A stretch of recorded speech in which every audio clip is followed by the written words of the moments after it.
using your friends and your circle of influence, being that guy, the guy who's constantly reminding the people around you that you want to work with them, being the guy that pesters just a little bit. If you pester too much, you get on people's nerves. You annoy them. It's a balancing act for sure. People in video are busy. People in video are doing a lot, especially if they're currently running a TV show or a feature film, or if they're currently creative director for an ad agency. They have a lot on their minds. And so it's counterintuitive. You would think that by emailing them consistently, it would get annoying to them. I wouldn't do this with anyone. If you are complete strangers, I would not recommend this. This is the kind of thing to do with people that you already know a little bit. This is not cold contacting. This is a warm contacting strategy. These are people that you already know, that you have connections with, that you've had several conversations with, people that you felt out a little bit, people that you know want to work with you. But once you have a few people that you know want to work with you but have not had a job opportunity for you yet, you reach out to them consistently. I have another friend. When I met him, he started working at the ad agency that I was working. But before that, he'd been a freelancer, and he had extremely consistent work for several years. And I asked him how he had had such consistent work and how he got started. And he said, well, when he first got started, he had very few connections. Film school hadn't done a very good job of getting him into the industry very well. He knew 2 or 3 people. And so he felt them out a little bit. He made sure that these people wanted to work with him. And once he knew that they did actually want to work with him and he wasn't being super annoying, once a week, he would just text these 2 or 3 people again. And he would say, hey, don't want to be bothered. Just want to see if you had anything for me this week, essentially. And sometimes it wasn't even that assuming. Sometimes it was just, hey, I just worked on this thing and it was cool. Just wondered how things are going with you. You know, just little excuses to connect with the people that are in your network. Little reasons to reach out to them and stay top of mind. That's the biggest challenge. The biggest challenge, first off, is meeting people and beginning the network. The second challenge is then to stay in people's minds, to remain top of mind so that you're the person that they think of when they have the thing. So you want to be that guy. You want to be the guy that's just constantly reaching out. You want to be wise with it.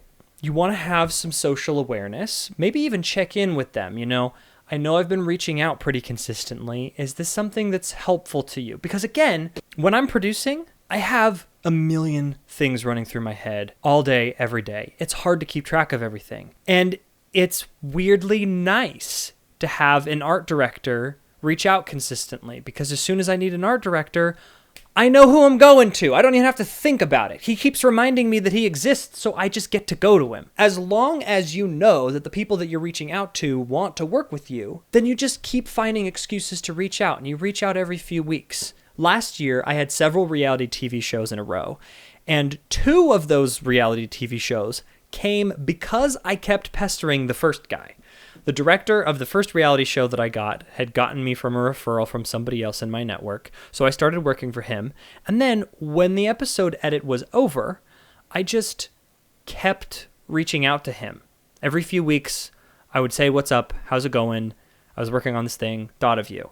And I remained top of mind. And so then, when he had a colleague ask him for an editor because they needed to expand their post-production team because they were hitting a deadline, he thought of me immediately, because I'd been bothering him. It's about making connections. Not just making connections. It's about making friends. Like, there's another guy, and for 6 months, I just asked him how his family was doing, because I genuinely wanted to know, because he was really excited talking about his son and the things that his son was working on. We were working together for a little bit, and he would bring up his son and what his son was working on, the projects that he was doing regularly. So for the next 6 months, I just kind of asked for regular updates on his son. And at the end of the 6 months, he ended up giving me a gig. If I had been doing it, if I had been asking about his son in order to get a gig out of him, he would have felt that. It would have been disingenuous.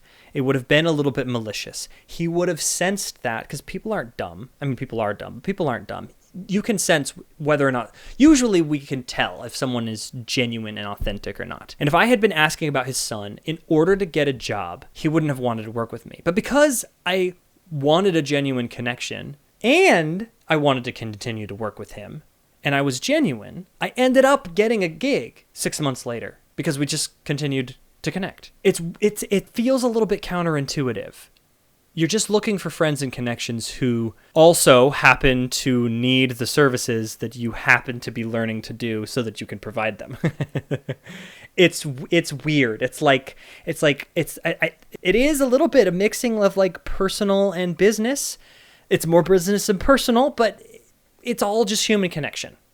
And we're just looking for ways to seek out human connection and treat other people exceptionally well so that they'll treat us well. As you start meeting more people, your circle of influence will grow. Your network, you'll know more people. And then you just want to stay connected with those people regularly and use whatever you can use to have fun conversations and stay connected regularly.